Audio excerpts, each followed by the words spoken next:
오늘 말씀의 제목 한번 따라해 보겠습니다. 코람데오 하나님 앞에서.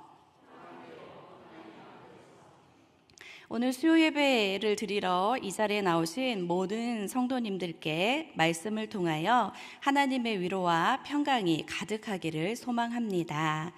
오늘 제가 함께 나누고자 하는 요한계시록 1장 3절은 이렇게 시작을 하고 있었지요. 이 예언의 말씀을 읽는 자, 듣는 자, 그 가운데 그것을 기록한 것을 지키는 자는 복이 있나니, 이렇게 시작을 하고 있습니다. 우리가 요한계시록을 생각할 때 많은 분들이 조금은 어렵게, 조금은 무섭게 느끼는 책 중에 하나이지만, 오늘 계시록은 시작하면서 이 책은 복을 주는 책이다, 너희를 행복하게 만드는 책이다 라고 선언하고 있습니다. 어떤 것이 진짜 복일까요? 여기서 말하는 복이 있나니, 이 복은 어떤 복을 말하는 것일까요? 일반적으로 우리가 생각하는 복은 잘 되는 것입니다. 다 잘 되는 것을 복받았다고 생각합니다. 남편도 잘 되고, 사업도 잘 되고, 건강하고, 돈도 잘 벌고, 관계도 좋고, 잘 되는 것을 복받았다라고 이야기합니다. 그러나 성경에서 말하는 복은 그것이 아니지요. 히브리어로 쓰여져 있는 유대인들, 구약의 이 사람들은, 유대인들이 생각하는 복은 어떤 뜻이었냐면은, 복이란 하나님을 바라보고 똑바로 걷는 것, 그게 복이라고 생각을 했습니다. 또 하나는 하나님을 기뻐하고 즐거워하는 것, 그것을 복이라고 생각을 했습니다. 오늘 그래서 계시록은 시작을 하면서 예언의 말씀을 읽는 자, 듣는 자, 지키는 자가 복이 있다고 합니다. 왜냐? 지금 이 계시록이 기록될 당시에 초대교회 성도들은 로마 제국의 극심한 박해 속에 있었습니다. 예수를 믿는다는 이유로 재산을 빼앗기고, 직장에서 쫓겨나고, 심지어 목숨을 잃기도 했습니다. 세상 사람들의 눈으로 보면 그들은 가장 불쌍한 사람들이었고 실패한 인생들이었습니다. 주변 사람들은 예수 믿는 사람들을 보면서 비웃었을 것입니다. 예수 믿더니 꼴 좋구나. 예수 믿더니 그거 봐라. 만약 그때 초대교회 사람들이, 그 예수를 믿던 성도들이 사람들이 나를 어떻게 볼까, 세상이 나를 어떻게 평가할까의 마음을 빼앗겼다면 그들은 결코 믿음을 지키지 못했을 것입니다. 하루도 버티지 못하고 낙심했을 것입니다. 그러나 그들은 버텨내었고 승리했습니다. 어떻게 그럴 수 있었을까요? 그들의 관심은 사람들의 시선이 아니라 하나님의 시선에 있었기 때문입니다. 오늘 주님은 예배의 자리에 나온 저와 우리 성도님들에게도 동일한 질문을 똑같이 하십니다. 너는 지금 누구를 보며 살아가고 있느냐? 사람들이 너를 어떻게 볼까 염려하느냐? 아니면 내가 너를 어떻게 볼까를 기대하느냐? 오늘 말씀을 통해서 우리의 시선이 사람이 아니라 사람에게서 하나님께로 옮겨지는 복된 시간이 되기를 축복합니다. 우리가 사람의 시선에서 벗어나서 진짜 행복한 신앙생활을 하려면 가장 먼저 기억해야 할 영적 진리가 있습니다. 그것은 바로 내가 늘 하나님 앞에 있다라는 사실입니다. 신학적인 용어로 오늘 설교 본문에 제가 적었지요. 코람데오라고 합니다. 코람은 앞에서라는 뜻이고요. 데오는 하나님이라는 뜻입니다. 그러니까 하나님 앞에서라는 말이지요. 우리 한번 따라해 볼까요? 다시 한번. 코람데오, 하나님 앞에서. 오늘 본문의 말씀을 보면 말씀을 읽고 듣고 지켜야 하는 아주 중요한 이유를 이렇게 설명하고 있습니다. 이렇게 지키는 자가 복이 있는데 왜냐? 때가 가까움이라. 여기서 때라는 거는 단순히 흘러가는 시계 바늘의 그 시간이 아니지요. 하나님의 결정적인 타이밍, 즉 주님이 다시 오실 날이고, 바꾸어 말하면 우리 각 사람이 하나님 앞에 서서 평가를 받을 날을 의미합니다. 성도님들, 우리 인생의 마지막 날, 우리 하나님 보좌 앞에 섰을 때 주님은 우리에게 무엇을 물어보실까요? 세상에서 얼만큼 훌륭하게 살았느냐? 사람들이 너를 훌륭하다고 하더냐? 아니, 돈이 많고 명예와 권력이 있다고 부러워하는 삶을 살았느냐? 이렇게 묻지 않으실 것입니다. 주님은 세상 사람들이 우리를 어떻게 바라보았는지는 단 하나도 묻지 않으실 것입니다. 그날에는 오직 하나님의 평가만 있는 것이지요. 세상에서 아무리 박수를 받았어도 하나님이 나는 너를 모른다 하면 끝나는 것이고, 세상에서 비록 주목받지 못하고 알아주는 이가 없어도 하나님이 잘하였다, 착하고 충성된 종아 하고 인정해 주시면 그것으로 우리 인생은 하나님 앞에 성공일 것입니다. 우리는 이 사실을 자꾸 잊어버립니다. 그래서 눈에 보이지 않는 하나님의 시선보다 눈에 똑똑히 보이는 사람들의 말 한마디, 눈에 보이는 사람들의 평가, 눈에 보이는 사람들의 시선에 마음이 요동칩니다. 사람들이 나를 조금만 무시하는 것 같으면 밤에 잠을 잘 못 이루고, 사람들이 나를 조금만 칭찬해주면 으쓱해집니다. 우리의 신앙생활조차도 사람들에게 내가 어떻게 보일까를 의식하며 할 때가 얼마나 많이 있는지 모릅니다. 그러나 진짜 복 있는 사람은 사람의 시선 위에서 움직이는 사람이 아닙니다. 아무도 보지 않는 골방이라 할지라도 지금 불꽃 같은 눈동자로 나를 바라보시는 하나님이 계신다는 사실을 믿고 그분 앞에서 정직하게 살아가는 사람이 복 있는 사람입니다. 지난 봄에 저희 집으로 그 주정차 위반 고지서, 벌금 고지서가 날라왔습니다. 장애인 센터 앞에서 주차를 했다고 벌금이 이제 제 앞으로 날라왔는데, 장애인 센터 앞에 됐으니까 벌금도 10만 원이 넘더라고요. 그 벌금 고지서를 보니까 그 사진에 저희 차, 그러니까 제가 몰고 다니는 하얀 승용차가 이렇게 찍혀 있었습니다. 그런데 번호는 희미해서 이 자동차 번호는 잘 안 보이는 거예요. 보통 제가 교회 출퇴근할 때 하얀색 승용차를 타고 다닙니다. 그러면 이 불법 주차도 제가 했다는 말인데, 제가 아무리 생각해도 불법 주차를 한 기억이 없는 거예요. 그래서 어디서 사진이 찍혔나 이렇게 장소를 보니까 충남에서 찍혔더라고요. 저의 평상시 제 생활 패턴은 집, 교회, 집, 교회, 그리고 이제 신방지, 이제 또는 이제 아들을 데려다 주러 가고 데리고 오고, 요 정도밖에 없는데 충남이라고 하니까 저한테 말을 안 하고 남편이 이 차를 끌고 충남을 갔나 하고 전화를 했죠. 언제 충남 갔다 왔냐고. 안 갔다는 거예요. 여기 불법 고지서가 날라왔는데 안 갔다는 거예요.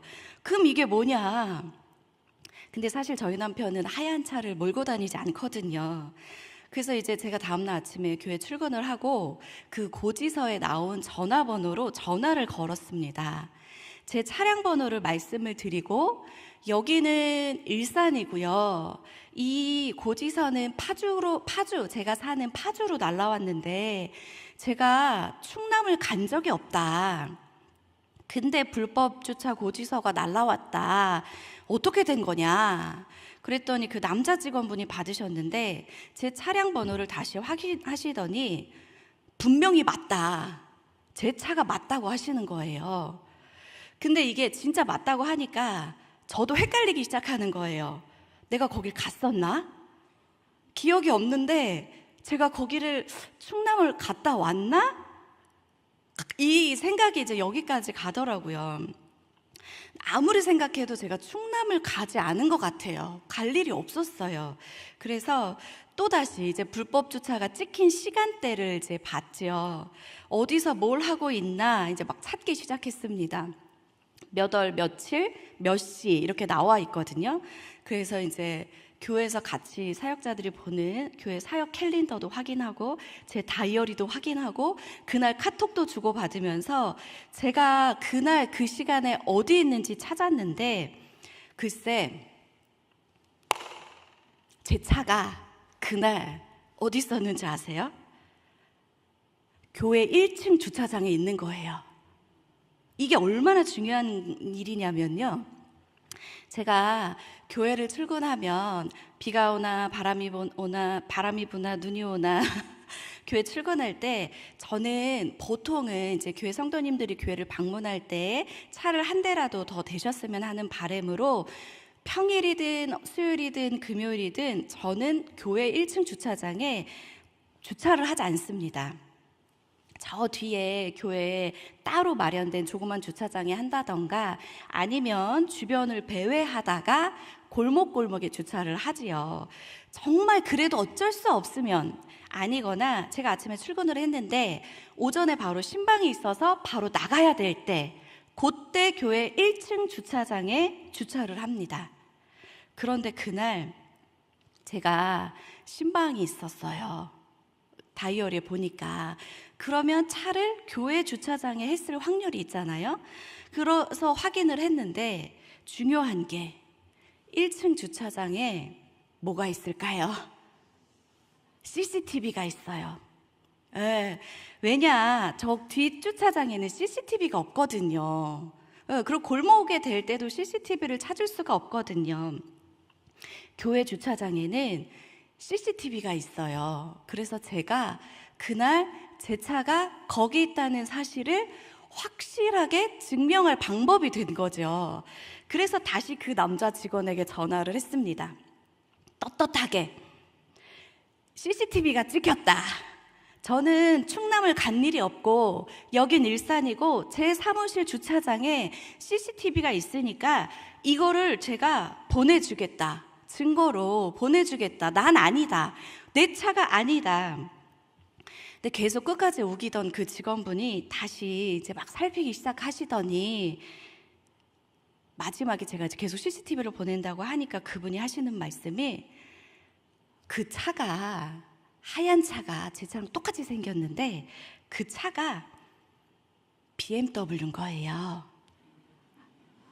굉장히 중요해요. 제 차는 BMW가 아니거든요. 제 차는 BMW가 아닌데 그 차가 BMW인 거예요. 그래서 번호가 똑같냐 했더니 제 차는 0344로 끝나는데 이제 번호판이 좀 희미하니까 0343이었던 차인 거예요. 근데 그거를 44로 보고 저한테 고지서를 보냈던 거고 이 차가 분명히 맞다라고 우기셨던 거죠. 제가 CCTV를 보낸다고 하니까 그제서야 다시금 말씀하시면서 얼른 그 불법 고지서를 취소하겠다고 그거 내지 마시라고 버리시라고 이제 말씀을 하시더라고요. CCTV가 이렇게 중요한 역할을 합니다. 누가 보지 않아도 누가 보지 않는 것 같아도 CCTV가 있거든요. 매 눈으로 보고 있거든요. 교회 주차장을 들어올 때 CCTV가 있고요. 로비를 걸어올 때 CCTV가 있고요. 성도님들 엘리베이터 타셨을 때 엘리베이터 안에 CCTV가 있고요. 본당에 지금 앉아있을 때에도 CCTV는 곳곳에서 돌고 있습니다. 여기서 제가 이거를 믿음으로 신앙으로 다시 한번 또 생각해 보게 됩니다. 우리 하나님은 언제나 CCTV가 없는 순간에도 우리를 지키시고 보호하고 계신다라는 사실입니다. 우리의 머리털까지도 다 세심받으신 하나님 앞에 우리는 늘 서 있다는 사실을 기억하며 살아야 합니다.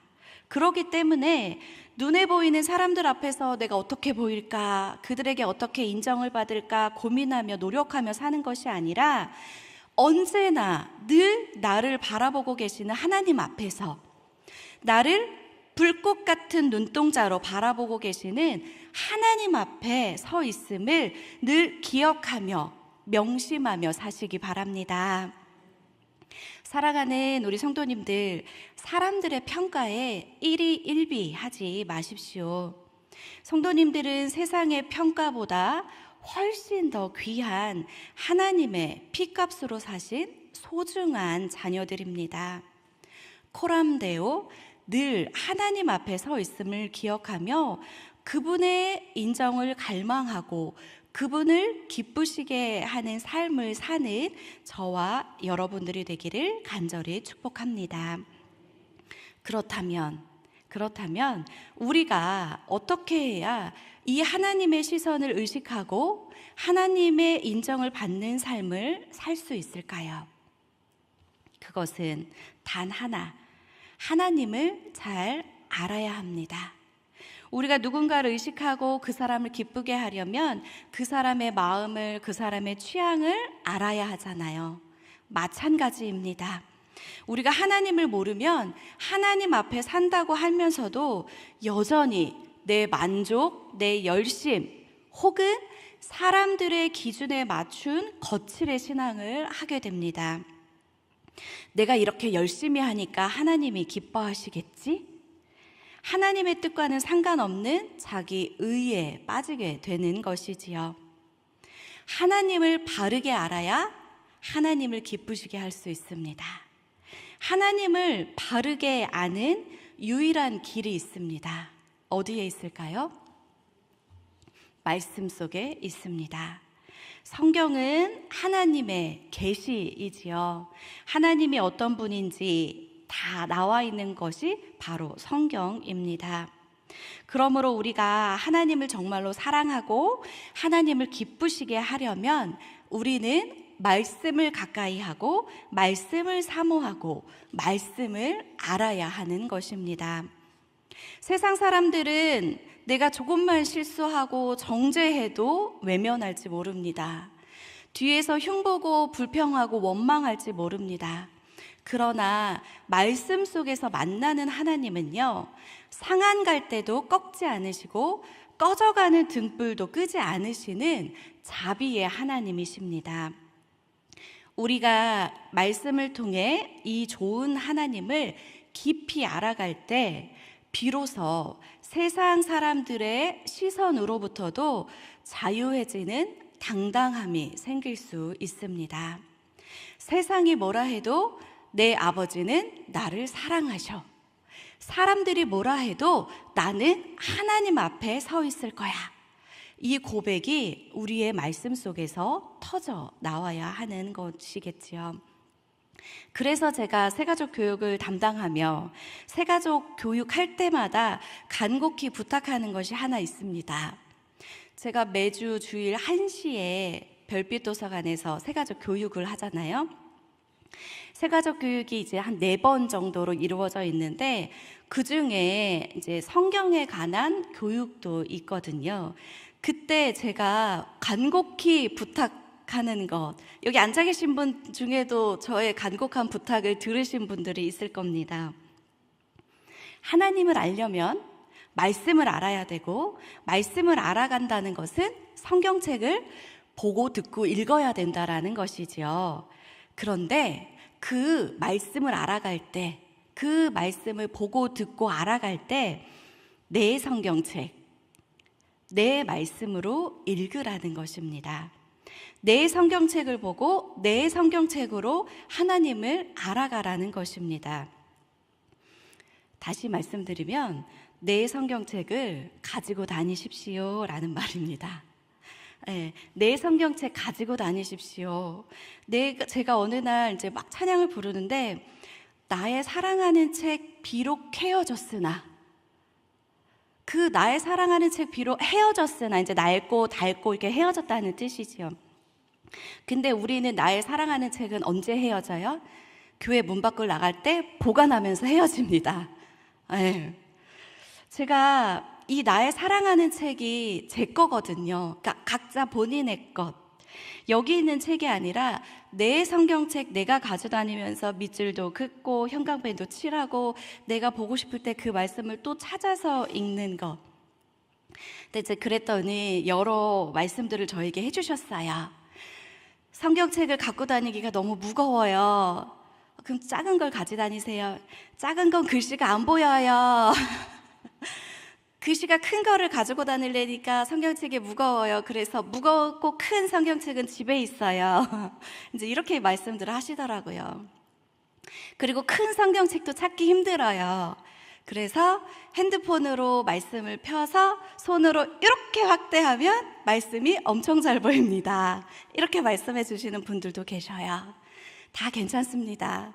그래도 가지고 다니실 수 있는 분들은 내 성경책, 내 거 가지고 다니시면서 나의 말씀으로 보셨으면 좋겠습니다.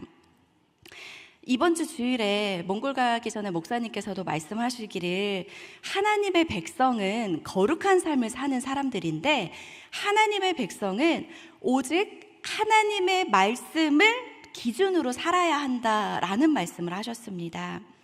하나님의 말씀을 기준으로 살 때 이 하나님의 말씀, 내 성경책으로, 빛이 된 성경책 말고 다른 성경책 말고 내 성경책으로 나의 하나님을 만나시기를 축복합니다. 그래서 이 본문은 이 말씀을 그 하나님을 알아가고 그분의 인정을 받기 위해서, 복받기 위해서 우리가 구체적으로 어떻게 해야 하는지를 세 가지로 말해주고 있는데요. 바로 읽는 자, 듣는 자, 지키는 자입니다. 그러니까 말씀을 읽는 자, 말씀을 듣는 자, 말씀을 지키는 자, 이렇게 표현하고 있습니다. 요 세 가지를 한번 살펴보면은요. 첫째, 우리는 말씀을 사모함으로 읽어야 합니다. 당시 초대교회에서는 성경이 흔하지 않았기 때문에 누군가 앞에서 소리내어 읽어주어야지만 하나님의 말씀을 들을 수가 있었겠지요. 오늘날 우리에게 이 읽는다라는 것은 단순히 눈으로 글자를 읽는 행위를 넘어서 내 삶의 시간을 내어 하나님의 말씀을 개인적으로 대면하는 것을 뜻합니다. 우리는 하루 동안 무엇을 가장 많이 보고 읽고 계십니까? 스마트폰의 뉴스, SNS에서 나오는 많은 타이틀과 일상들, 계속 올라오는 유튜브, 세상의 평판들을 읽느라고 정작 나를 향한 하나님의 마음이 담긴 성경책은 덮어두고 계시지는 않았는지요.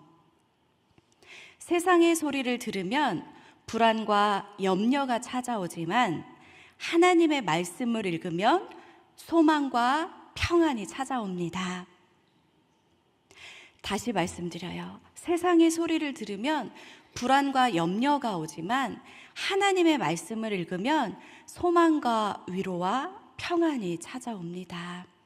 말씀을 사모함으로 읽는 복이 있기를 바랍니다. 두 번째, 우리는 말씀을 중심으로 들어야 합니다. 여기서 듣는다라는 것은 한 귀로 듣고 한 귀로 흘리는 그런 것을 말하는 것이 아니지요. 마음의 중심을 열고 주여 말씀하옵소서, 주의 종이 듣겠나이다 하는 자세로 경청하는 것입니다. 수요 예배에 나오신 성도님들도 마찬가지지요. 오늘 선포되는 말씀 속에서 나를 향한 하나님의 음성을 듣기 위해 오셨잖아요. 사람들의 날카로운 비난이나 평가에 귀 기울이지 마시고 그것들은 우리의 영혼을 병들게 합니다. 우리를 살리는 하나님의 세미한 음성에 귀를 기울이십시오. 그 귀가 복된 귀입니다. 세상에서 말하는 소리, 주변에서 들리는 많은 소리 가운데서도 그 소리 속에서도 하나님의 뜻을 발견하고 하나님의 음성을 들을 수 있기를 축복합니다. 세 번째, 우리는 말씀을 삶으로 지켜야 합니다. 읽고 듣고 지켜야 합니다. 이 지킨다라는 말은 의무감으로 억지로 행한다라는 뜻이 아니라 보물처럼 소중히 간직한다. 파수꾼이 성벽을 지키듯 소중히 지킨다라는 뜻을 가지고 있는 말입니다. 즉, 하나님의 말씀이 내 인생에 너무나 보물 같아서 세상이 아무리 유혹하고 사람들이 아무리 손가락질해도 나는 이 말씀을 빼앗길 수 없다 하고 내 삶의 태도와 가치관으로 꼭 붙잡는 것을 의미합니다. 어떤 상황 가운데서도 어떤 환경 가운데서도 이 말씀을 지키려고 하는 것. 오늘 요한계시록은 시작하면서 이렇게 얘기합니다. 이 예언의 말씀을 읽는 자, 듣는 자, 그 가운데 기록한 것을 지키는 자는 복이 있다. 이 말씀을 읽고 듣고 지켜서 복을 받을 때, 내 거로 받을 때 내 성경책으로 받으시기 바랍니다. 내 성경책으로. 예배당 문을 나설 때에, 교회 문을 나가고 밖으로 나설 때에 들었던 말씀들을 다 쏟아내는 것들이 아니라 이제부터 시작되는 삶의 자리에서 우리가 함께 있는 모든 처한 자리에서 사람들이 보든 안 보든 그것이 아니라 오직 하나님 한 분만을 의식하며 내가 언제나 코람데오 하나님 앞에 있음을 기억하며 그 말씀대로 살아가는 것, 그것이 바로 하나님이 인정하시는 진짜 복 있는 사람입니다. 말씀을 정리하도록 하겠습니다. 사랑하는 우리 하늘빛 광성교회 성도님들, 신앙생활은 사람들에게 보이기 위해 화려하게 꾸미는 무대가 아닙니다. 신앙생활은 아무도 보지 않는 곳에서 오직 하나님과 나 사이에 이루어지는 골방의 관계입니다. 사람들이 나를 어떻게 볼까 염려하느라 인생의 에너지를 낭비하지 마십시오. 사람들의 인정을 받으려고 이리저리 흔들리는 피곤한 삶을 이제 내려놓으시기 바랍니다. 우리는 코람데오, 늘 하나님 앞에 있음을 기억해야 합니다. CCTV가 어느 곳에나 있지만 CCTV도 사각지대가 있습니다. 그러나 하나님의 시선은 사각지대가 없습니다. 늘 그 하나님은 언제나 우리를 지키고 보호하고 계신다는 사실을 기억해야 합니다. 우리는 하나님의 시선 속에서 사는 사람들입니다. 이번 한 주간 그리고 목장 방학을 하고 또 무더운 이 여름에 세상의 소리와 스마트폰은 잠시 내려놓고 우리를 너무나 사랑하시는 하나님의 말씀 앞에 머무시기를 바랍니다. 말씀을 사모함으로 읽고 내게 주시는 음성으로 듣고 손해를 보더라도 삶의 자리에서 묵묵히 그 말씀을 지켜내십시오. 그리하여서 때가 가까울 때에 우리가 주님 앞에 서는 그날에 세상 그 누구의 박수 소리와도 비교할 수 없이 영광스러운 주님의 칭찬, 참 잘했다 내 사랑하는 아들아, 참 잘했다 내 사랑하는 딸아 하는 그 복을 누릴 수 있는 세상에서 가장 행복한 신앙생활을 하는 예배자들이 되시기를 주님의 이름으로 간절히 축복합니다.